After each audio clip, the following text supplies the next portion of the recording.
என் உயிரினும் மேலான அன்பு உடன்பிறப்பு.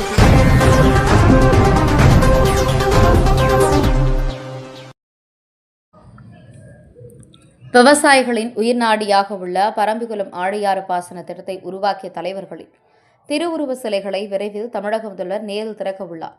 ஆய்வுக்கு பின் பொதுப்பணித்துறை அமைச்சர் ஏவா வேலு உறுதி. பொள்ளாச்சி நீர்வளத்துறையின் கண்காணிப்பு பொறியாளர் அலுவலகத்தில் பரம்பிக்குளம் ஆழியாறு திட்டத்தினை நிறைவேற்ற காரணமாயிருந்த முன்னாள் முதல்வர் காமராஜர், முன்னாள் சட்டமன்ற உறுப்பினர் வி.கே. பழனிசாமி கவுண்டர், முன்னாள் மத்திய அமைச்சர் சுப்பிரமணியம், முன்னாள் சட்டமன்ற உறுப்பினர் பொள்ளாச்சி மகாலிங்கம் ஆகியோர்களுக்கு திருவுருவ சிலையுடன் நினைவரங்கம் அமைக்கும் பணிகள் நடைபெற்று வருகிறது. இதனை அமைச்சர் ஏவா வேலு, அமைச்சர் சாமிநாதன் நேரில் பார்வையிட்டு ஆய்வு மேற்கொண்டனர். தொடர்ந்து செய்தியாளர்களிடம் பேசிய நீர்வளத்துறை அமைச்சர் ஏவா வேலு, நீர்வளத்துறை அலுவலகத்தில் விவசாயிகள் உயிர்நாடியாக விளங்கக்கூடிய மிகப்பெரிய பாசன திட்டங்களில் ஒன்றான பரம்பிக்குளம் ஆழியாறு பாசன திட்டம் உருவாக்கப்பட்ட போது பொறுப்பில் இருந்த தலைவர்களின் திருவுருவ சிலைகள் வைக்கும் பணி இறுதி கட்டத்தை எட்டியுள்ளதாகவும் வரும் 23ஆம் தேதி தமிழக முதல்வர் அவர்களால் திறந்து வைக்கப்படும் என்றும், இதில் கீழ்த்தளம் விவசாயிகளின் கருத்தரங்குகள் நடத்துவதற்கு ஏதுவாக வடிவமைக்கப்பட்டுள்ளது. மேல்தளத்தில் பாசன திட்டம் குறித்து இளைய சமுதாயத்தினர் விவசாயிகள் அறிந்து கொள்ளும் வகையில் காட்சிப்படுத்தப்பட்டுள்ளதாகவும், இத்திட்டத்திற்கு 4,28,00,000 ரூபாய் செலவிடப்பட்டதாக தெரிவித்தார். இந்த ஆய்வின் போது பொள்ளாச்சி நாடாளுமன்ற உறுப்பினர் ஈஸ்வரசாமி, மாவட்ட ஆட்சித்தலைவர் பவன்குமார், கிரியப்பனவர், கோவை தெற்கு மாவட்ட செயலாளர் தளபதி முருகேசன், திருப்பூர் தெற்கு மாவட்ட செயலாளர் இளபத்மநாபன், நகரமன்ற தலைவர் ஷியமலா உட்பட பலர் கலந்து கொண்டனர்.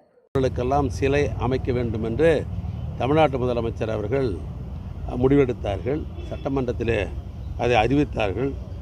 4,29,00,000 மதிப்பீட்டில் அவர்களுக்கு சிலை அமைப்பது, அதே நேரத்தில் 1,349 சதுர அடியில் இங்கே ஒரு அரங்கத்தை அமைப்பது, பொது நிகழ்ச்சிகள், விவசாய பெருடைய மக்கள் ஒரு பொது நிகழ்ச்சியை நடத்த வேண்டும் என்று சொன்னால் இந்த அரங்கத்திலே நடத்தி கொள்ளலாம் என்ற அடிப்படையில் அறிவிக்கப்பட்டு அந்த கட்டடப் பணிகள்லாம் முழுமையடைந்திருக்கிறது. 23ஆம் தேதி இந்த கோயம்புத்தூர் பகுதியில் பக்கத்தில் இருக்கிற திருப்பூர் மாவட்டத்தை 2 மாவட்டங்களை ஒட்டி முதலமைச்சர் அவர்கள் 22, 23 வாக்கிலே சுற்றுப்பயணம் மேற்கொள்ள இருக்கிறார்கள். இந்த பொள்ளாச்சியை பொறுத்தளவுக்கு 23ஆம் தேதி முதலமைச்சர்கள் வர இருக்கிறார்கள். இந்த அரங்கத்தையும் திறந்து வைக்கிறார்கள்.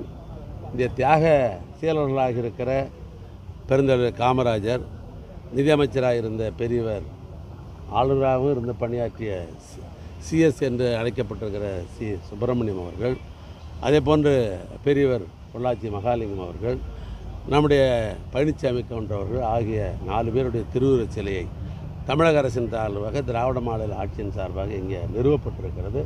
அந்த சிலையும் அவருடைய திருக்கரத்தால் திறந்து இருக்கிறார்கள். எனவே இந்த நிகழ்ச்சி முழுக்க ஒரு விவசாய பெருங்குடி மக்களுடைய நிகழ்ச்சியாக இருக்கிற காரணத்தினால் இந்த பகுதியில் இருக்கிற விவசாய பெருங்குடி மக்களெல்லாம் திரளாக திரண்டு இந்த நிகழ்ச்சியில் கலந்து கொள்ள வேண்டும் என்று அரசின் சார்பாக இந்த நேரத்தில் நான் வேண்டுகோள் விட்டு, இந்த நிகழ்ச்சி சிறப்பாக இங்கே இருக்கிற அரசின் சார்பாக சிறப்பாக அந்த நிகழ்ச்சியை நடத்துவதற்கு இங்கே இந்த பகுதியை சேர்ந்த நம்முடைய செய்தி சுற்றுலாத்துறை அமைச்சர், நம்முடைய சாமி என்று நாங்களாம் நினைக்கிற சாமிநாதன் அவர்கள் இதை முன்னின்று நடத்த இருக்கிறார்கள். மாவட்ட நிர்வாகம் முன்னின்று நடத்த இருக்கிறது. எனவே சிறப்பாக இந்த நிகழ்ச்சி நடைபெறும்.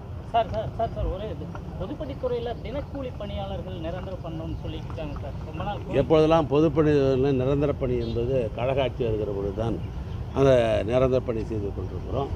ஏற்கனவே தலைவர் கலைஞர் அவர்கள் ஆட்சியில் இருந்த பொழுது இதை போன்று 10 ஆண்டுக்கு மேற்பட்டவர்களெல்லாம் நிரந்தர பணி நாங்கள் செய்தோம். இப்பொழுது 10 ஆண்டு முடிவு பெற்று சில பேர் அங்கங்கே போகிற பொழுது இடத்துல மனு கொடுக்கிறார்கள். இந்த மனுக்களெல்லாம் ஒன்று திரட்டு முதலமைச்சருடைய கவனத்துக்கு கொண்டு போவேன். என் உயிரினும் மேலான அன்பு உடன்பிறப்பு.